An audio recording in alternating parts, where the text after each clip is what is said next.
You know, when I started doing these investigations 17 years ago, I honestly thought we'd do 2 or 3 and that would be it. But 17 years later, Kevin, I'm standing at a counter talking to you 5 days before Christmas. What am I supposed to do?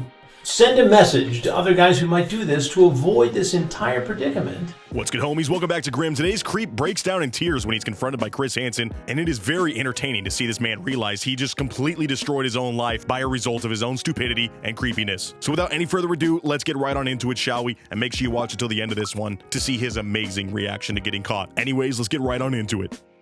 After chatting online with who he thinks is a girl, he comes to our sting house to meet her. Okay, Chris, we get it, bro. Man, his intro just stretched out there. He's coming over to our house to meet this decoy. Yes, that is the entire premise of the show. Thank you, Chris. Yes, out there, my nose started running a little bit and wash my hands and freshen up, and I'll be right back for you. Okay, you're good. And we're starting right off with the decoy switch. Look, in this new series, they don't really mess around and leave the decoy out there for too long. Honestly, it's because it leads to just some very cringy acting moments, as we saw in those older TCAP episodes. But yeah, it looks like Chris is already about to pop out, so let's see how this goes. How you doing? Stable? But when he sees me, he bolts for the door and hightails it to his truck outside. Oh, we're good. Hey, Guys, we're good. Hey, I'm not the guy you're looking for. I was just knocking on the door and I accidentally stepped inside. I don't know who you're looking for or what kind of guy would be talking to some, person like this on an app, but it's not me, I swear. Like, bro's already trying to cover his own ass, but sorry, we saw you come into the house. Now they're about to put him into cuffs, and he's gonna have the cameras out this entire time if my past experience with this show serves me right. I'm pretty sure when they have the cops already having to cuff the guy when they try to run, they just kind of throw away the idea that they need to hide the cameras, and they instead have the entire crew come out so they can get some good angles. And honestly, I do prefer it this way. It's nice for them to be surprised by the cops at the very end, but most of these guys, as soon as Chris Hansen comes out, expect him to be a cop anyways if they don't know who he is, so it makes sense to just bring the cameras out. The Genesee County Sheriff's Office, though, is faster than Santa's reindeer on this night, and they get him in cuffs quickly. You're not the guy we're looking for. And I don't know why the sheriff just said you're not the guy we're looking for. Maybe it's to try to put him at ease, but they definitely were looking for this guy, so that's just a weird thing to say. Anyways, we're gonna move past that. I think they're trying to just diffuse the situation with this guy because they're worried of how volatile he might be if he's, trying to run already. But I think most of these guys want to run when they're caught for this because this is one of the worst things you could ever be caught for. turn the nothing on TV, please. Do you have anything I know? No. What's in this pocket, sir? Just relax. And this dude already looks like he's about to start crying like a whiny little baby, when once again, this was all his choice to show up here or to speak to this decoy in the first place. And he's coming at us with that classic entitlement that a lot of these newer dudes have, where they think they can just choose to not be filmed. Like, sorry, dude, you are being filmed while you are getting caught for a crime. Doesn't matter if you don't want to be filmed, they're gonna keep those cameras rolling, thankfully. Anyways, let's see the tears come out. I'm ready for this dude to start crying. I love when they cry. I hate myself so much. No, don't say that. I'm sorry, guys. No, you're fine, bud. Once inside the house, the apologies begin. The cops are being super chill with this guy. I don't know what it is. Maybe they just think he's down on his luck. But I don't know why they're being nice to this one when they have not been nice to the hundreds of other people they've caught in this show, nor should they be kind to these men. But sorry is not going to cut it with me. Please, I can't. Okay, let's talk first. I don't know. I'm dumb. You're dumb. I'm lonely. He's just dumb and lonely. Guys, he's hitting all the greatest hits right now. He's dumb, lonely, didn't know their actual age. What other lies do you think he's going to bring to the table already? Because he seems to be speed running through the top excuses that Chris has heard for the countless years that he's been doing this show or his other similar shows. Yeah. And how old are you, Kevin? 29. 29. And where do you live, Kevin? Right now, I don't really have a house. You don't have a house. So where do you sleep at night? My mom. Damn, so Kevin's down bad. He's 29, but he's living with his mom. I guess I can't really say that's too down bad in today's economy.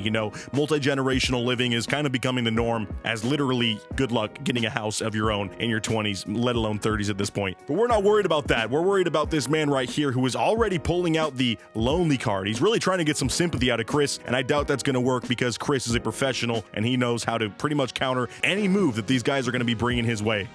Kevin starts by trying to play the sympathy card. It was dumb. I regret it. I regret everything. And man, Kevin is really acting emo right now. I'm just a big dumb idiot. No, my mom doesn't know I'm here. She thought I was going to get Pizza Hut, but she's gonna be so mad when she hears this. She's probably gonna kick me out. I'm such an idiot, guys. I hate myself. Like, boo-hoo, dude. Sorry that you're so sad that you got caught, but you know he was smiling his ass off when he saw this decoy and thought that it was gonna be for real. Why did you think this was an okay thing to do It's not. on a Monday night? What does it being a Monday night have to do with anything, Chris?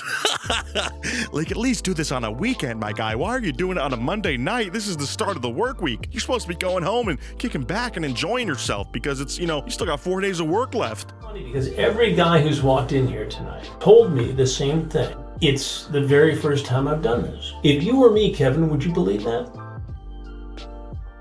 Why is Chris Hansen sort of giving Batman villain right now? Like, he's really acted like serious, leaning forward to this dude like, you could tell me all the BS you want, but I see right through it. I met 3 guys today who have had your same story, so you better come at me with something new or else I'm not going to believe it. And instead, meanwhile, Kevin's just hanging his head. He realizes who Chris Hansen is, I'm sure, and he knows that this is being televised, so he's really trying to obscure his face, even though we've seen a very good look at the guy already, and everyone who knows him in real life is going to know when this comes out. Be honest with me, Kevin. Probably not. Probably not. Mhm. So why should I believe you, Kevin? Um, I don't know. I don't know is not a great answer here. Basically, you shouldn't believe him, but I'm glad this dude even admits it. He's like, yeah, that makes sense. You probably shouldn't believe me. Because we all know this is not this guy's first time, or at least not his first time attempting to make it happen. Maybe it's the first time he showed up to a house, and we got that, you know, one rarity where this dude is actually enacting on it on the first time. But for him to get to this point, he has to have spoken to other people like this on the internet, and it has to be kind of a common thing for him in his life. Kevin, what happens in this house if I'm not here? no, to be honest with you, I was gonna leave. You were gonna leave. You Not had that right. feeling. Yeah, it was not right. I What- shouldn't have done that. Bro, this guy's lies are so bad that I know for sure I've never seen him before, never reacted to this, but part of me was like, have I made this video already? Because I just realized this dude is saying the same bullshit that these other 900 videos I've made on TCAP, these guys are all saying. Like, everybody caught gets to saying the same thing if you give them enough time, and it just shows how easy these lies are to create, but how easy they are to absolutely destroy as well, because like, none of what this dude said is honest besides the fact that he's a loser, and I doubt he's gonna be honest from this point forward. Well, what should happen to you, Kevin? You don't know. I just want to go to work tomorrow and have Christmas. And have Christmas. I understand this was stupid and Bro decided to do this right before Christmas, then he tries to pull out the holiday festive cheer card, as if that's gonna get him out of jail for free. This ain't Monopoly, dude. Doesn't matter if you did this on Christmas Eve, you're still going away for it. And I'm sorry it's getting televised as well. Again, I'm sure he knows who Chris Hansen is, and he realizes that he's being filmed for TV purposes. But man, this dude is just worried about getting to work the next day, and I really do not think that's gonna happen. In fact, your job's probably gonna drop your ass when they find out what kind of trouble you got into. What's your boss gonna think about this? he's probably not gonna like me. I'm not gonna like you. All right, Kevin, there's something else you need to know. Oh, geez. And Chris really rubs some salt in the wound of this guy when he brings up the boss. And you could tell this dude realizes his life as he knows it is over. And that is really a poignant feeling to feel, something that I hope none of you feel out there. And again, as I always say in our videos, I don't think any of you are doing things in your day-to-day life that would force you to ever reach this feeling. But if you do, you'll know exactly how this dude feels right now in this moment. He's feeling everything he has, which is probably not much, according to him, crumbling before his very eyes. That is insane.